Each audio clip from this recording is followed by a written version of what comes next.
Hay que, si uno razona y ve la historia y quiere acompañar esa historia, uno tiene que pensar que el Banco del Chaco está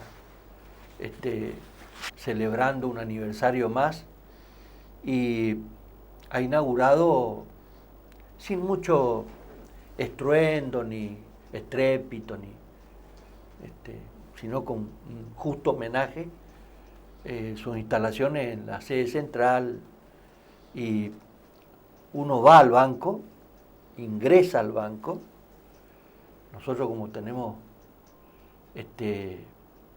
las pautas oficiales, vienen a propósito en las cuentas del Banco del Chaco, uno se da cuenta y percibe, interpreta los cambios, y uno ingresa al banco y es como si fuera un banco privado, digamos, de esos que necesitan el marketing para atraer al cliente. En el Banco del Chaco, al contrario, ¿no? La cartera desde el más simple hasta el gran inversor, digamos. Coco, ¿cómo, a propósito del aniversario del banco, qué anécdota recordás? Digamos, ¿qué hecho que te haya marcado y que haya sido una cosa que hoy vos podés recordar, rememorar gratamente?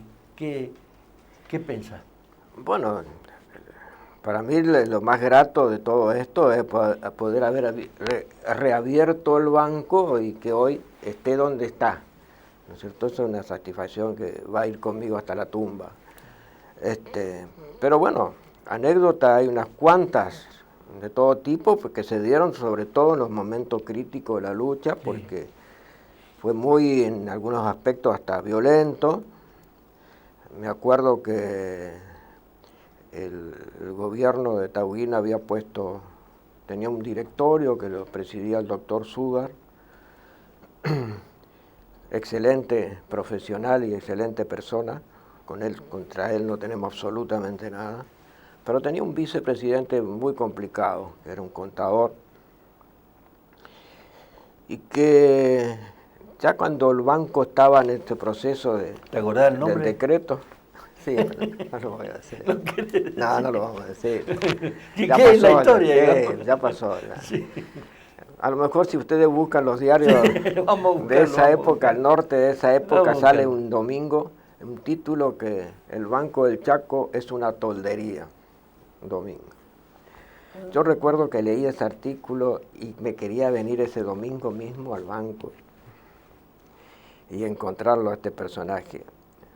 Pero el lunes, a las 7:30 de la mañana, convoco una asamblea a todo el personal de la administración, comento lo del diario y digo, tenemos que salir, tenemos que subir a darle realmente, ya que nos considera indios, los indios tienen mejor trato que lo que puede tener este personaje. Bueno, subimos los 6 pisos,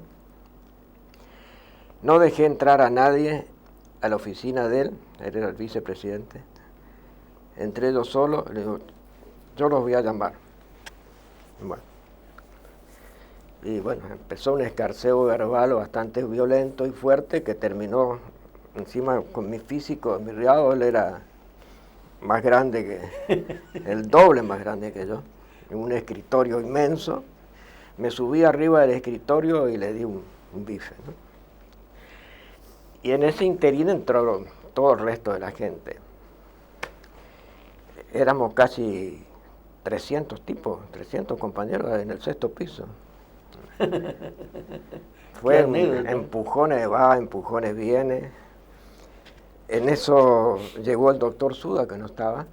Me dijo, doctor, con usted no hay ningún problema, baje por donde quiere, vaya por el ascensor, pero este personaje va a bajar por la escalera, lo vamos a llevar nosotros por la escalera. Y a los empujones los sacamos por la escalera, Habrá pasado 1 hora de eso y me vienen y me dicen, me avisan de que te viene a buscar la policía que te denunció el personaje. llamo a un diputado amigo y me dice, venite acá nadie te va a buscar. Así que fui, me escondí en la oficina del presidente del bloque y me quedé ahí hasta ese día asumía el interventor que había propuesto Tauguina, nominado por Ruiz Palacio, que era el ingeniero Fantín. Y, o sea que cuando entró Fantín al banco, yo ya no estaba en el banco, y Fantín me manda a llamar. Dice, búsquelo a Rufino, que yo no quiero empezar esta gestión sin hablar antes con él. Y así fue. Vine de la Cámara de Diputados, estaba escondido y esperando que no te agarren en el medio, digamos, ¿no? Sí, eso es una. La otra era cuando cerraron... ¿Te pusiste de acuerdo con Fantín? Sí, nos pusimos de acuerdo porque él fue clarito, dijo, yo no vengo a cerrar el banco, vengo a reabrir el banco y necesito de la colaboración y el aporte de ustedes. Claro. Esto lo hago con ustedes, si no, yo no acepto el cargo. Claro. Y obviamente empezamos a trabajar así.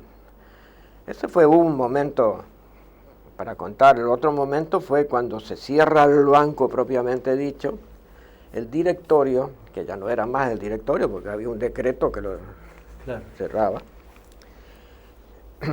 le ordena a los jefes de tesorería del banco que saque todo el dinero que había en el banco, que había mucha plata, había, si mal no recuerdo, 14 millones de pesos de aquella época, y que lo lleve al Tesoro Regional, en Corrientes.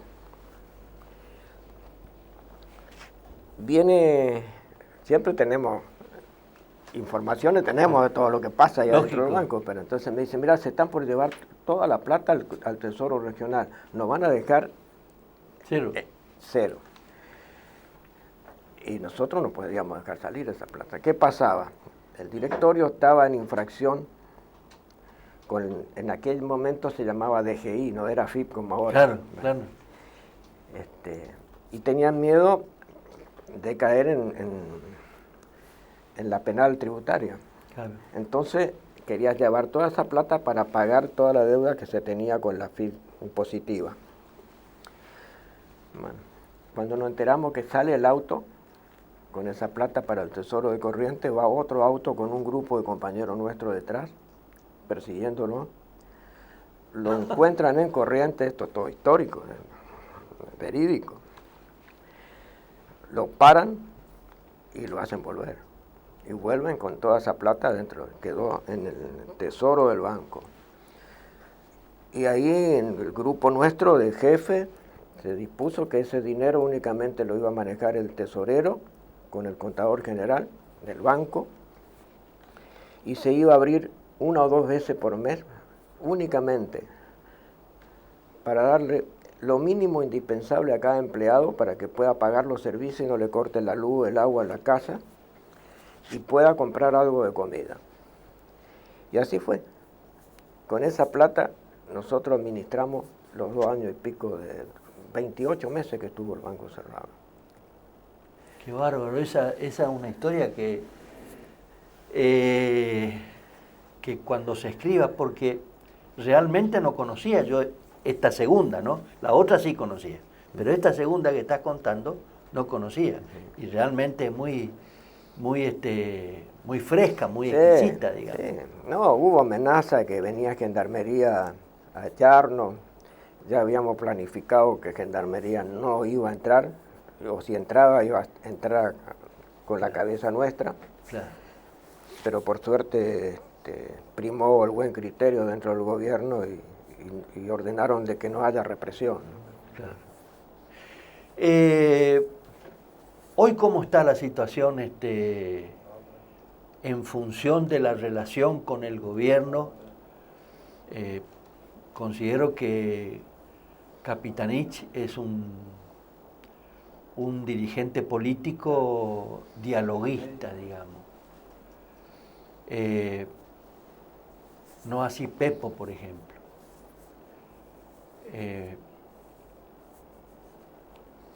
Considero que fue dialoguista, Con nosotros no. Con ustedes no. En absoluto. Rosa menos.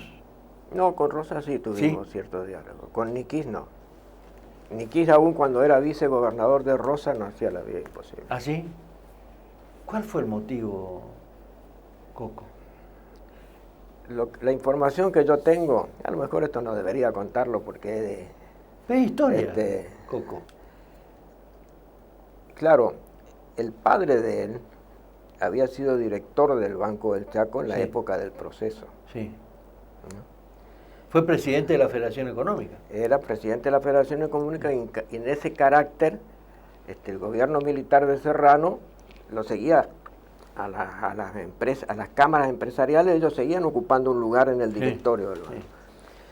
Y dentro de ese le toca a ellos, y estuvo el padre de Niquís, fue director del Banco del Chaco en la época.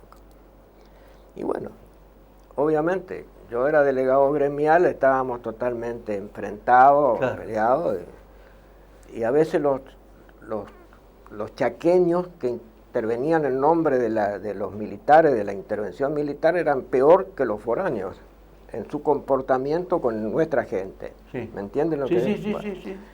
Entonces, hubo siempre disputa y cuando le podíamos pegar, le pegábamos, verbalmente, ¿no? No nos quedábamos callados. Entonces, eso generó, se ve, un encono con él. Niquís entra al Banco del Chaco, entra a trabajar al Banco del Chaco en la sucursal Buenos Aires. El hijo, Roy.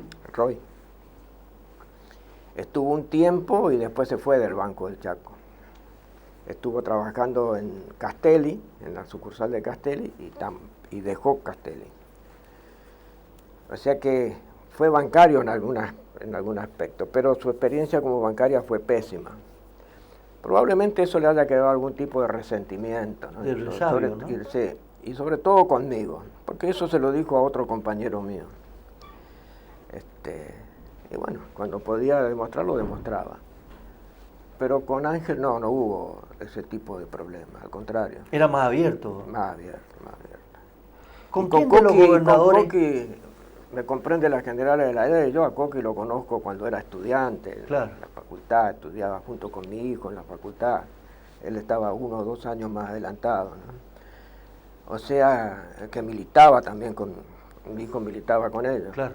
Entonces, mi relación con él ha sido siempre, cuando estaba en el Senado, que yo estaba en Buenos Aires, en el Consejo Directivo Nacional, yo por lo menos 2 veces al mes estaba en el Senado con él. Claro. Entonces, tenía muy buena relación, que la mantengo hasta el día de hoy, por eso digo, me comprende la general de la ley, yo lo conozco a Coqui antes de ser. Bueno, pero eso y la relación es bueno ponderarlo, Coco, porque me parece que es una especie de homenaje en vida, digamos. Es decir, insisto, que hoy los trabajadores estén en función de empresa,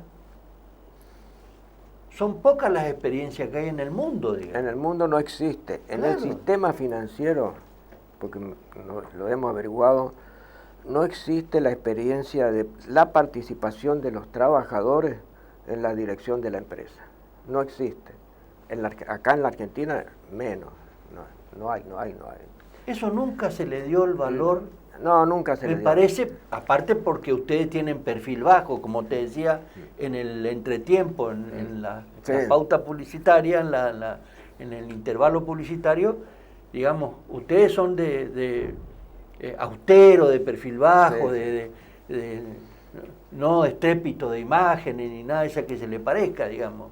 Entonces, me parece que por ahí hay que, porque eso un poco es lo que le da el valor al éxito que hoy tiene el Banco del Chaco. El Banco del Chaco no podría tener el éxito que tiene si no tiene los trabajadores que tiene, no tiene el recurso humano que tiene. Me parece que por ahí pasa también el tema. Tenemos varias satisfacciones en ese sentido y de lo bien que se trabaja. Tenemos muy buen salario, respetamos el convenio colectivo de trabajo a rajatabla, mucho mejor que cualquier otra entidad bancaria del país, muchísimo mejor. O sea que salarialmente estamos muy bien, tenemos un acompañamiento con el gobierno provincial muy bueno, por ahí hay cosas que manda el gobierno y que no pueden ir y bueno, que tenemos que decir no va y retiran. Suele haber algún pataleo, pero cuando interviene Coqui se entiende. Así que las relaciones son excelentes, no hay ningún tipo de problema. Hay otra anécdota en ese sentido de este tipo de experiencia, ¿no? Extensión Universitaria, el presidente de Extensión Universitaria era un compañero nuestro, ya no está más, está jubilado, Campetela, contador Campetela, y en esos convenios que ellos tienen con otras universidades del extranjero, del exterior, dice, va a venir una universidad, representante de una universidad de España, no recuerdo de qué localidad de España, y quiere ir y ver el tema del banco, cómo es la cuestión del banco, de la participación de los trabajadores en la empresa. Y vinieron, y estuvieron alrededor de 20 días haciendo preguntas desde el presidente del banco hasta el último ordenanza. A mí 3 veces me entrevistaron. Ajá. Y no podían creer de que esto esté funcionando. Y me decía este hombre, no, ese no puede ser, me acuerdo como si fuera hoy, esto no va a funcionar, no puede funcionar. ¿Cómo van a estar los trabajadores dirigiendo un banco? Y bueno, esta es la realidad que tenemos, le decía. Quiero contar algo porque me parece que de alguna forma refleja, yo diría, el éxito y es producto de la responsabilidad y del accionar. Las farmacias bancarias son un lujo. Digo para que vos que sos un poco el responsable, el máximo responsable de todo, tenga una satisfacción. A mí me atienden ahí del PAMI, soy jubilado del PAMI, y me siento como en mi casa, o sea, yo me voy, tuve la desgracia de ir a otra farmacia, como la Pharmacity, las grandes, las grandes concentraciones. Franquicias, ¿eh? Y es un desastre. La atención al PAMI, a los jubilados del PAMI, es un desastre. Por lo menos a mí a lo mejor me habrá tocado en suerte eso, digamos. Y después el gremio, mi vieja que es asociada de bancaria, sí, sí. Se van ahora de viaje y no querían creer lo que pagan y se van a un hotel a Punta Mogote impresionante. Sí, sí. Y bueno, digamos, eso fue siempre lo que caracterizó a los bancarios y me parece que esas cosas hay que ponderar y hay que ponerlas en superficie para decir, bueno, porque hoy en día vos hablás de la gente está muy cansada del fracaso, de todas esas cosas. Y no son todos iguales. No se puede meter a todos en la misma bolsa. Claro. A mí me parece que hay que separar la paja del trigo. Claro, ese es un problema que tenemos los argentinos, que enseguida generalizamos como si todos fuéramos iguales. Y no es así, no es así. Como en todos los sectores del país y de la vida hay gente buena y gente mala. Claro. Y hay gente que no es ni buena ni mala. Claro. Y existe. Exactamente. Pero bueno, no se puede juzgar así generalizando, porque si no, si seguimos con este tipo de tesitura no vamos a tener país. No vamos a tener país. Si nosotros seguimos votando para castigar al que estaba y no para votar al mejor que queremos que venga a solucionar, nunca vamos a salir adelante. Siempre vamos a votar castigando. Y eso no da resultado, no da resultado en ningún lugar del mundo. Entonces tenemos que buscar de lograr de generar que la gente participe en la política, participe en la actividad gremial, participe en todos los tipos, los desarrollos que existen y que vos podés participar. El espacio, la vida tiene que ser comunitario, no puede ser, el individualismo no lleva a ninguna parte. Creo que lo conocés creo que fue también un amigo de las Lides, porque fue dirigente de bancario, estuvo en el banco hipotecario, falleció en Brasil hace 48 horas. Estuve en el Nino velatorio. Morales. Nino, sí. Estuve en el velatorio. A mí me impactó muchísimo, porque era un amigo. yo me acuerdo en mis años jóvenes, los dos éramos de Villa del Carmen y eran Maracangala. O sea, teníamos la comparsa, en fin. Así que, digamos, sí. Nino fue un gran amigo y colaborador nuestro, porque después que se fue del banco estuvo trabajando con nosotros en nuestra mutual. Sí. Sí. Coco, gracias por venir. Realmente una linda charla. Tiraste algunos temas y contaste algo que era inédito, digamos, y que me parece que es importante que pero se no sepa. Con ánimo ya pasó para mí. No, pero es importante porque es parte de la historia del Chaco. No tengo rencores absolutamente con nadie, ni con Nicky, que nombro Nicky porque lo nombramos recién a él. Sí. En absoluto, al contrario. No se puede ser dirigente si no vamos a elegir con quién hablamos o no hablamos. Por los frutos lo conoceréis, dicen, ¿no? Y bueno, hoy el fruto, un muy buen homenaje en vida. Gracias, Coco, por... No, al contrario, gracias por la invitación y la pasé muy bien. Bueno, una anécdota, una historia, un pequeño capítulo de la historia del Chaco. Hasta la semana que viene.